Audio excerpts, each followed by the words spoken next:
Police cases from the last week or so. Before we start, I just wanted to make sure that everyone go ahead and follow our channel over here at Cop Watch TV. Make sure you subscribe and share it with a friend or family member, not just because we want you to see this live show, but because we post awesome body camera video throughout the week that we think is great and that you probably want to watch. I just want to highlight, we posted a video a couple days ago, and this is one of those videos. So when I'm watching body camera video, what I like to watch, I like fake cops, stolen valor, and drunk drivers. Those are the kinds of things I like. And we got 2 out of the 3 in this one. It's incredible body camera video from an interaction that police officers had with this guy in Dallas. It involves a fake cop and stolen valor. It's unbelievable body camera video.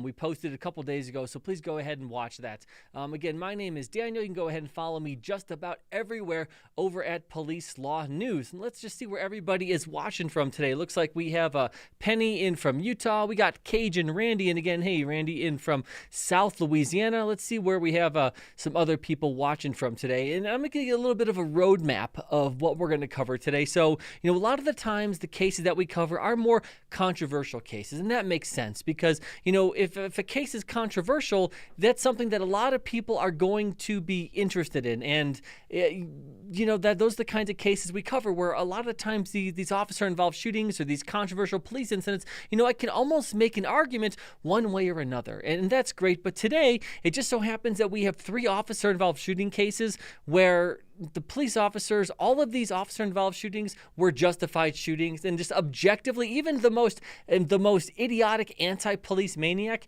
is going to agree that at the moment the cop pulled the trigger, that it was probably the right thing to do, that it was reasonable. So if you think I'm wrong on this, and you're going to have something to say about these officer-involved shootings, or you think that they weren't reasonable or legal, that's what I want to hear. So because we're picking 3 cases today that I know are justified, reasonable, lawful officer-involved shootings, let's see when we talk about these if you disagree or maybe think that the police officer should have done something different. Because the thing is, if a police officer commits a crime or makes a mistake, they should be held accountable for that. And we hold them accountable here on this show by talking about, well, what could a police officer have done differently? And again, if a police officer commits a crime while on duty, they should be prosecuted. But if a police officer follows policy, training, and most importantly, the law, especially under circumstances that are stressful and difficult, we should be honest about that too. So in these 3 officer-involved shootings that we're going to cover, this is far more representative of officer-involved shootings that police officers are typically involved in. So the first case that we're going to cover happened on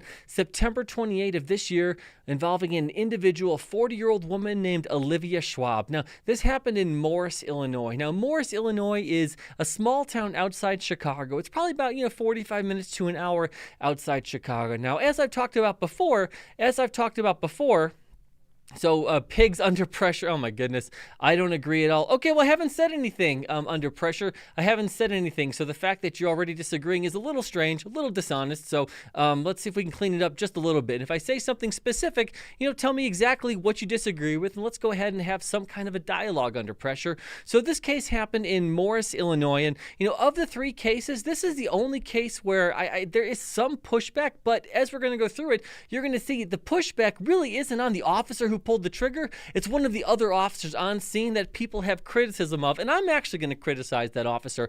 But at the exact time that the police officer fired, it was reasonable and legal. Okay, let's see. Boom News says Morris isn't far from me. Oh, okay, that's interesting. Boom News. Yeah, I grew up in the Chicagoland area. The only reason, as I said, now I'm located here in the southwest part of the country. I'm here in the southwest part of the country, so I don't always hear about every single officer-involved shooting that happens. However, my sister is a nurse in the Chicagoland area, soon to be a nurse practitioner, and she's the one who reached out to me earlier this week asking me what I thought about this case because, she's there in the Chicagoland area. So this happened in Morris, which is, 45 minutes to an hour or so outside Chicago, happened on September 28th and involved a 40-year-old woman named Olivia Schwab. Now, here's what happened in this case. So Miss Schwab was a 40-year-old woman, and she suffered from bipolar disorder and schizophrenia.